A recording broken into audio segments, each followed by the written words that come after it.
কোন ছেলে যদি অন্য মেয়ের সাথে লুকিয়ে কথা বলে বিয়ের পরে, তাহলে তার কি শাস্তি?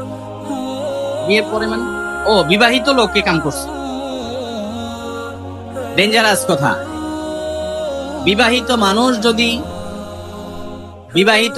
যদি বিবাহের পরে কাজ করে, বিবাহিত স্বামী স্ত্রী তারা তো লুকায়া প্রকাশ্যে যেমনি খুশি এমনি কথা বলবে, এক্ষেত্রে কোনো বাধা ধরা নিষেধ নাই।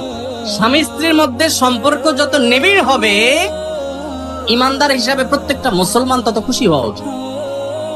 কারণ সে যদি স্বামী স্ত্রী পরস্পরের মধ্যে সম্পর্ক ভালো না হয়, তাহলে আরেক জায়গায় যাবে, তার চরিত্র নষ্ট করবে। অতএব নিজেদের সম্পর্ক ভালো থাকাটাই, কোনো মা বাবার এটা করা উচিত না। এখন কথা হলো, কোন বিবাহিত মানুষ যদি অন্য মেয়ের সাথে লুকিয়ে লুকিয়ে কথা বলে, মেসেঞ্জারে চ্যাটিং করে, এবং অবৈধ সম্পর্ক, সেটা হোক শুধু মেসেজ আদান প্রদানের পর্যায়ে, এরকম যদি কেউ করে, সে গুনাহগার। আর বিবাহিত মানুষ যদি এটা করে, তাহলে অবিবাহিত মানুষ করলে সেটাও হারাম, কিন্তু বিবাহিত মানুষ করলে তার হারামের মাত্রা অনেক বেশি ভয়াবহ। বিবাহিত মানুষ যদি জেনা লিপ্ত হয়, ইসলামী শরীয়ত সবচেয়ে মর্মান্তিক ভাবে, সবচেয়ে কঠিন ভাবে মর্মন্তুদ শাস্তি দিতে বলেছে। পাথর মেরে মেরে তাকে রজন করে হত্যা বিচারিক ভাবে কার্যকর করতে বলেছে। আবার পাড়ায় পাড়ায় মহল্লা মহল্লা বিচার যার যার মতো খেয়াল খুশি মতো বসাতে যাবেন না। এত বড় কঠিন শাস্তির কথা কেন বলেছে ইসলাম? কারণ মানুষ পৃথিবীতে টিকে থাকবে, মানব সভ্যতা টিকে থাকবে বৈবাহিক সম্পর্কের মধ্য দিয়ে। বিবাহ বহির্ভূত অবৈধ সম্পর্ক, এটা মানব সভ্যতার পৃথিবীতে টিকে থাকার পথে সবচেয়ে বড় অন্তরায়। পৃথিবীর যেসব দেশে বিবাহ ছাড়া সম্পর্ক যত বেশি অ্যাপ্রিসিয়েট করা হয়, সেই দেশে মানুষের জন্মের হার তত কম, তারা মানুষের জন্ম, শিশুর জন্ম নিয়ে তত স্ট্রাগল করছে। আপনি গোটা পৃথিবী সার্ভে করে দেখেন, এই রিপোর্ট পাবেন। এই জন্য ইসলাম এটাকে খুব কঠোর ভাবে নিষেধ করে। অতএব এরকম যদি কেউ করে, সে গুনাহগার।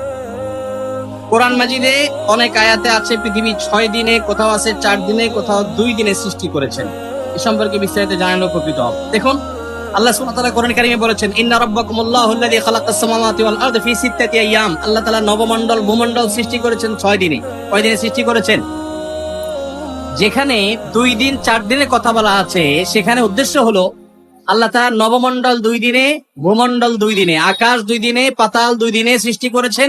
আর 2 দিনে পাতালকে আল্লাহ তাআলা আপনার বসবাস উপযোগী এখানে পরিমিত করেছেন, প্রস্তুত করেছেন। এ হলো মোট 6 দিন। তাহলে আসমান জমিন মূলত 4 দিন সৃষ্টি হয়েছে, আর 2 দিনে ফিনিশিং আল্লাহ তাআলা দিয়েছেন জমিনকে। আল্লাহ সুবহানাহু ওয়া তাআলা চাইলে কোন বললেই সেটা হয়ে যায়, তাহলে 6 দিন নিলেন কেন?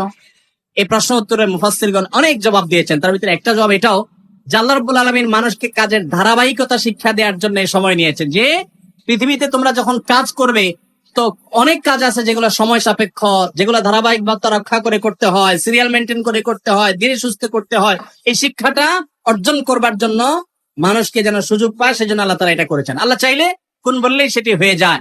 আল্লাহর জন্য কোনো সময়ের অপেক্ষা করতে হয় না।